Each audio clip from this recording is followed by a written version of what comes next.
कितना अविश्वसनीय था कि प्रकृति इतने सारे रंगों वर्णों को संजोए हुए थी, निरंतर परिवर्तित होते, हमेशा सुंदर। मुझे फिर से अनुभव हुआ एक खुमारी की शुरुआत जिसने पिछली बार जैसे मुझे बेहोश ही कर दिया था, और संक्षिप्त व स्पष्ट आदेश प्राप्त किया, अपनी आंखें बंद करो मिशे।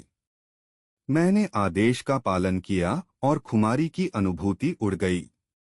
पर एक लिटियोलेक को उड़ाना इतना आसान नहीं है, और बंद आंखों से संयोजन करना, विशेषकर जब कोई नौसिखिया हो तो। बिना अपवाद के मैं दाएं बाएं, ऊपर नीचे भटक रहा था। एक दूसरा आदेश दिया गया, इस बार थोड़ा कम जरूरी, लतीनूजी की पीठ देखो मिशे। अपनी आंखें उनसे मत हटाओ और उनके पंखों को देखो।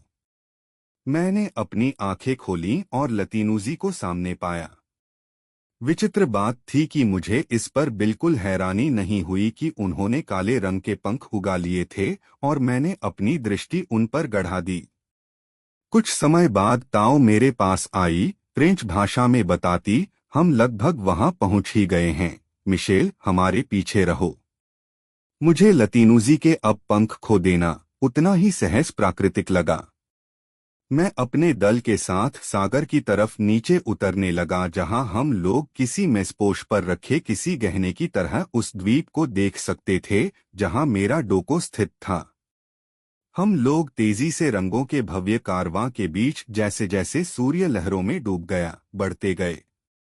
मुझे अपने डोको में जाने की जल्दी थी। मदहोशी जो रंगों के सौंदर्य ने भर दी थी, फिर से मुझे अभिभूत करने जा रही थी, और मुझे अपनी आंखें थोड़ी बंद करनी पड़ी। हम अब सागर के स्तर पर उड़ रहे थे, और जल्दी ही बीच पार कर गए और मेरे डोको के आस पास की हरियाली में उतर गए। मेरा उतरना पर असफल रहा, और मैंने अपने आप को डोको के अंदर अपनी सीट में पाया। लटोली तुरंत मेरे पास थी। उसने मेरे डोको का बटन अंदर दबाया, मुझसे पूछते हुए कि मैं ठीक तो था न। हाँ, पर वे रंग, मैं हकलाया। मेरी छोटी सी दुर्घटना पर कोई नहीं हंसा और सब थोड़े उदास दिखे। उनके लिए यह बहुत असामान्य बात थी कि मुझे फेंक दिया गया था। हम सब बैठ गए और हाइड्रोमेल और लाल हरे भोजन से अपने को संतुष्ट किया। मुझे भूख नहीं थी। मैंने अपना मास्क उतार दिया था और फिर से अपने को सहज महसूस कर रहा था। जल्दी ही रात छा गई, जैसा कि हाईओभा पर होता है, और हम अंधेरे में बैठे थे।